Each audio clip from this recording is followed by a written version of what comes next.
नमस्कार, आप देख रहे हैं द हिंद 24 न्यूज और मैं हूं आपके साथ साक्षी निर्वाण।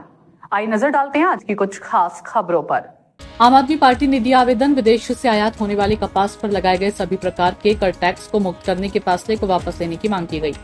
सूरत कलेक्टर के माध्यम से मुख्यमंत्री को आवेदन भेजा गया। किसानों के हित में फैसले लेने की अपील की गई। કેન્દ્રની ભાજપ સરકાર દ્વારા ખેડૂતોના હિતના વિરોધમાં એક નિર્ણય લીધો છે।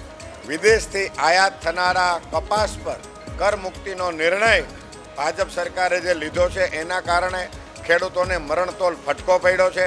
આમ આદમી પાર્ટી એનો સખત વિરોધ કરે છે અને માનનીય કલેક્ટર સાહેબશ્રીના માધ્યમથી કેન્દ્ર સરકારને આજે આમ આદમી પાર્ટીની આખી ટીમ એ આવેદનપત્ર આપવા માટે આવી છે કે ખેડૂત વિરોધી આ નિર્ણય કપાસની આયાત ઉપરની કરમુક્તિનો નિર્ણય ભાજપ સરકાર તત્કાળ પાછો ખેંચે અને ખેડૂતોના હિતના સહયોગમાં હિતમાં આ નિર્ણય લે કે કપાસ ઉપર આયાત થનારો જે કર છે એને ફરીથી કાયમ રાખવામાં આવ્યો છે।